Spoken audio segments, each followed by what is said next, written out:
मेरे प्यारे भाइयों बहनों, मैं योगाचार्य आनंद आपका हार्दिक स्वागत करता हूं, आपका हार्दिक अभिनंदन करता हूं। मेरे प्यारे भाइयों बहनों, हम अपने प्राचीन हिंदू संस्कृति, सत्य सनातन संस्कृति की हमेशा चर्चा करते हैं और उसे हम चाहते हैं कि उनके महान आदर्शों की इस देश में फिर से स्थापना हो सके। मेरे प्यारे भाइयों बहनों, हमारी प्राचीन हिंदू संस्कृति अत्यंत ही महान थी, अत्यंत वैज्ञानिक, अत्यंत समाज के लिए हितकारी थी। ऐसे ऐसे आदर्शों को, ऐसे ऐसे चरित्रों को हम मानव समाज के बीच रखना हिंदू संस्कृति के माध्यम से हम रखते थे। कथाओं में, पुराणों में ऐसी ऐसी घटनाएं आती हैं जिनकी जानकारी सामान्य से सामान्य व्यक्ति को होना परम आवश्यक है और जिनके द्वारा इस समाज में एक आदर्श व्यवस्था की स्थापना की जा सके। मेरे प्यारे भाइयों बहनों, मैंने एक कथा सुनी थी माता अनसुईया की, जो मेरे हृदय को स्पर्श कर गई और मैं चाहता हूं कि वह कथा आप सभी को भी सुननी चाहिए। मेरे प्यारे भाइयों बहनों, हमारे प्राचीन सत्य सनातन धर्म में ऐसे ऐसे महान आदर्शों को दिखाया गया है जो समाज के लिए एक प्रेरणा का स्रोत हैं। प्रेरणा प्राप्त करके समाज अपने जीवन को सुखी, सुखमय एवं धन्य बना सकता है। मैं बात कर रहा था माता अनसुईया की। इस कथा को आप ध्यान से सुनिए और इस कथा के आदर्शों को अपने जीवन में आप अवश्य अपनाइए। यह हमारे देश की माताओं बहनों के लिए एक अत्यंत आवश्यक कथा है।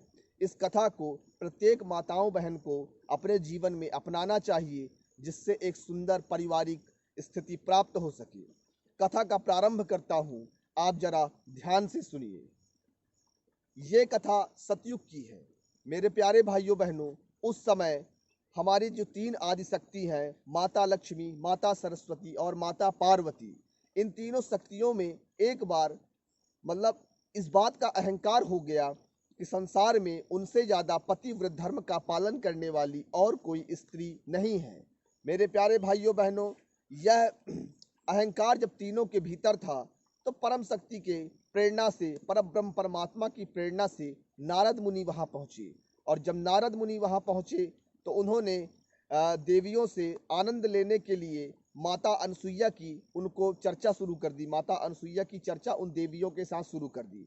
बोली, देवी, इस पृथ्वी लोक पर एक माता हैं, माता अनसुईया, जो अत्रि मुनि की पत्नी है। वो महान पतिव्रत हैं। उनकी पतिव्रत के सामने दुनिया की कोई भी स्त्री नहीं ठहर सकती। यह बात जब तीनों देवियों ने सुना तो वे नारद मुनि को उलाहना देने लग गई। बोली, हे महर्षि, ऐसा दुनिया में कोई नहीं है, खासकर पृथ्वी मानव लोक में तो ऐसा कोई नहीं है जो हम देवियों के बराबर, हम देवियों की टक्कर ले सके। हम लोग दुनिया की सबसे माने सब सर्वश्रेष्ठ पतिव्रत नारियां हैं। मेरे भाइयों बहनों, ऐसा अहंकार लेके वे अपने पतियों के पास गईं, अर्थात लक्ष्मी जी विष्णु भगवान के पास गईं, सरस्वती माता ब्रह्मा जी के पास गईं और पार्वती माता महेश्वर के पास गईं। मेरे प्यारे भाइयों बहनों, उसके बाद तीनों ने यह चर्चा अपने पतियों से की। हालांकि तीनों देव माता अनसुईया के गुण गाथा के विषय में जानते थे, लेकिन फिर भी वो अपनी देवियों से कहते हैं कि हे हे हमारी पटरानियाँ, हमारी जो माता अनसुईया है वो वाकई विश्व की सर्वश्रेष्ठ पतिव्रत नारी हैं, उनसे आपकी तुलना नहीं की जा सकती। तो इस बात पर तीनों देवियों ने रुष्ट होकर कहा कि हे हमारे पति परमेश्वर, आप माता अनसुईया की, आप उस अनसुईया की परीक्षा लेकर आइए, हम देखते हैं कि परीक्षा में वो पास होती है कि नहीं। तो तीनों देवताओं ने, तीनों माने परम शक्तियों ने, ब्रह्मा विष्णु महेश ने विचार किया कि अपनी पत्नियों को प्रसन्न करने के लिए माता अनसुईया का हम परीक्षा लेंगे। परीक्षा अत्यंत कठोर होगी। इसी उद्देश्य को लेकर तीनों देवता माता अनसुईया की परीक्षा लेने उनके आश्रम गए। उनके आश्रम में जैसे ही प्रवेश किया तो उनके आश्रम में चारों ओर का जो वातावरण था वो अत्यंत दिव्य था। चारों ओर सुगंधी फैली हुई थी, हर कुछ वहाँ अनुकूल था। वह वायु शीतल थी, वहाँ सूर्य के प्रकाश आनंददायी देने वाले थे। हर तरफ माने सुंदरतम वातावरण था माता के प्रभाव से, माता अनसुईया के प्रभाव से।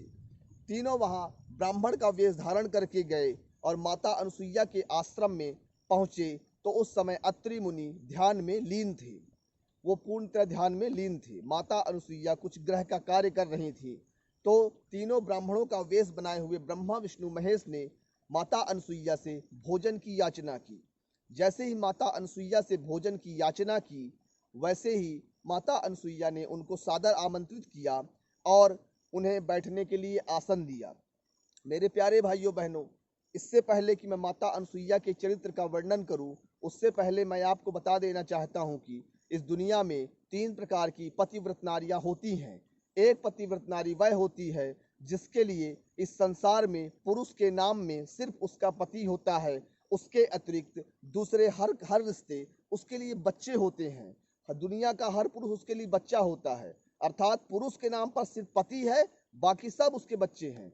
दूसरी पतिव्रत नारी वह होती है जो अपने पति के लिए पूरी तरह से ईमानदार होती है, लेकिन संसार के बाकी रिश्तों को यथावत रूप में स्वीकार करती है। भाई को भाई के रूप में, पिता को पिता के रूप में और देवर इत्यादि को उनके रूप में स्वीकार करती है। तीसरा स्तर वह होता है जो मजबूरी के कारण पतिव्रत बनी रहती हैं कि हमारी लोक लाज बची रहे, बदनामी ना हो, इसके कारण भी पतिव्रत होती हैं। मेरे प्यारे भाइयों बहनों, माता अनसुईया सर्वश्रेष्ठ पतिव्रत थी। उन्होंने सारे देवता माने ब्रह्मा विष्णु महेश को भोजन के लिए बैठाया। तो ब्रह्मा विष्णु महेश ने उनसे शर्त किया कि माता हमको दूध पीना है। तो अनसुईया माता ने कहा ठीक है, मैं आपके लिए गाय का दूध लेके आती हूँ। बोले नहीं, हमको आपका दूध पीना है। तो माता अनसुईया, मैंने पहले ही बताया कि प्रथम श्रेणी की जो पतिव्रत होती हैं उनके लिए संसार में दूसरा पुरुष कोई होता ही नहीं है, सारे बच्चे होते हैं। तो माता अनसुईया ने कहा ठीक है, मैं आपको अपना दूध पिला देती हूँ। तो ब्रह्मा विष्णु महेश ने फिर से शर्त रखी कि नहीं, आप हमको अपना दूध पिलाएंगी, वो भी में निर्वस्त्र होकर, नग्न होकर आप हमको दूध पिलाना पड़ेगा। माता अनसुईया सहज मुस्कुराई। मैंने पहले ही कहा कि उनके लिए कोई पुरुष तो है ही नहीं।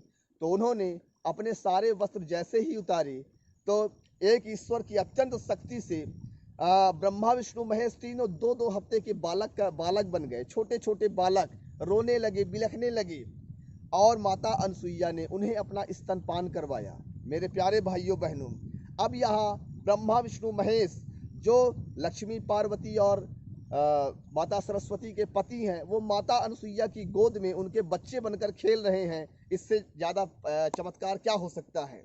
उसके बाद ब्रह्मा विष्णु महेश ने अब माता की माने उनको माता की माने गोद में उनको भरपूर आनंद आने लग गया और वो अपने मूल रूप में आ ही नहीं रहे थे। इस बात की खबर जब माता लक्ष्मी पार्वती और माता सरस्वती को लगी, वो व्याकुल हो उठी और वही क्रोध से फिर से अहंकार से भरकर माता अनसुईया के आश्रम पहुंची और माता अनसुईया से कहा कि ये तुम जादू टोना करके हमारे पतियों को बच्चा बना दी हो, वापस करो हमारे बच्चे।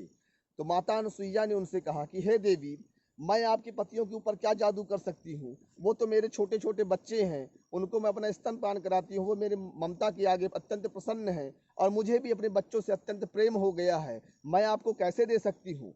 तो माता लक्ष्मी पार्वती और सरस्वती माता ने फिर से उलाहना दिया कि हमें हमारे बच्चे लौटाओ, नहीं हम दंड देंगे तुमको। तो माता अनसुईया ने बड़े प्रेम भाव से कहा कि हे माता, आप लोग तो देवियां हैं, आप लोग महान पतिव्रत हैं, छोटे छोटे बच्चे आपके पति हैं, अपना अपना पति चुन लीजिए और अपने साथ ले जाइए। तो तीनों देवियां जैसे ही उठाने के लिए उन बच्चों को आगे बढ़ी तो क्या देखती है कि तीनों के शकल सूरत एक जैसी, उनमें 1% भी फर्क नहीं था। तीनों के शकल सूरत एक जैसे थे। माता लक्ष्मी पार्वती और सरस्वती संकोच में पड़ गई कि कहीं गलती से हम एक दूसरे के पतियों को न उठा लें, इससे हमारा पतिव्रत धर्म नष्ट होगा। माता लक्ष्मी जैसे ही उठाने के लिए बढ़ती हैं तो उन तीनों में फंस जाती हैं। तो माता अनसुईया कहती है कि हे लक्ष्मी, ध्यान रखना, कहीं तुम अपने विष्णु समझ के ब्रह्मा जी को न उठा लेना, शंकर जी को न उठा लेना, नहीं तो पर पुरुष के स्पर्श से तुम्हारा पतिव्रत धर्म नष्ट हो जाएगा। यही हाल तीनों देवियों का था। तीनों अत्यंत परेशान हुए। लास्ट में तीनों ने हाथ जोड़ दिया कि हे माता अनसुईया, आप हमारे पति बता दीजिए कौन से हैं। तब माता अनसुईया ने कहा कि सुनिए देवी, आपको अपने पतिव्रत धर्म पर इतना अभिमान है, लेकिन आज आप अपने पतियों को पहचान नहीं पा रही हैं। तीनों एक शकल सूरत के हो गए हैं तो आप इनको पहचान नहीं पा रही हैं, क्या यही आपका पतिव्रत धर्म है।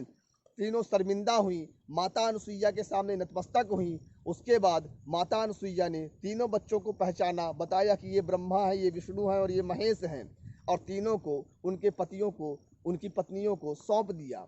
इस प्रकार से एक महान आदर्श हमारे देश में पतिव्रत धर्म का रहा है। मेरे प्यारे भाइयों बहनों, इसी माने प्रवृत्ति का समर्थन हमारी संस्कृति करती है।